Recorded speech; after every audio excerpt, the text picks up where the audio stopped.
Hello everybody, Mailman here. Goat Productions got it done again. I switched up my times last night.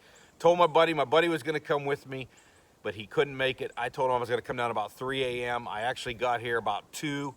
He said he wasn't coming, so I decided to just head on down. The thing I like about this stand and a lot of my stands is I set them up to where I come up over the top of a rise of a hill and I'm looking down on my bait so I can stalk within 100 yards before I even see the bait. So had the thermal out, I crested the hill, and as soon as I got over top of it, this boar's in there. This is the boar with the curly tail. This is the first one that came the other night. Stayed in the corn about 2 hours. I knew he loved this area. He was gonna come back. Got him in front of the trail camera and dropped him at 90 yards as soon as he turned sideways. Took him, he ran a little bit of ways, fell over. Now, when I come back down here to get him, the sows were coming in and I pushed them off a little bit, but I don't think it's gonna screw it up too much. I'm gonna wait about 4 or 5 days, come back down here again.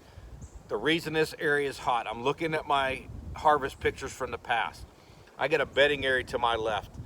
And the reason it's a good winter bedding area is it's some small trees where almost you can't crawl through it. It's that thick, you can't crawl through it.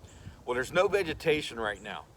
So they're picking bedding areas like that and they're all concentrated there.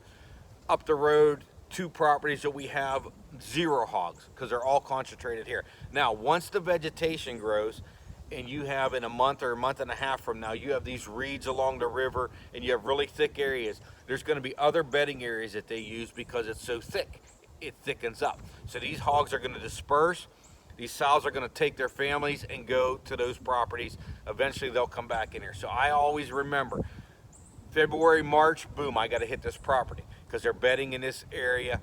Then I move, and I always pay attention to that. When I put my harvest in at home, the pictures, I can see the hogs that I killed before, and I remember the areas they killed before, and I key in on that. So we'll be back here. I got to take 2 or 3 more big ones off here out of those sows. That'd be almost close to 1/3 of those sows that I take out of there. If I get 2 more off of this piece of property here, I may bring one person and bring a double, take a double here. That's going to be fantastic.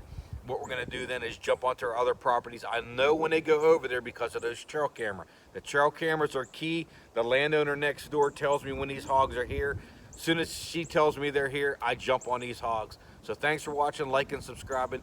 On our way to an easy 100 here in South Carolina again for 2020. Keep on watching.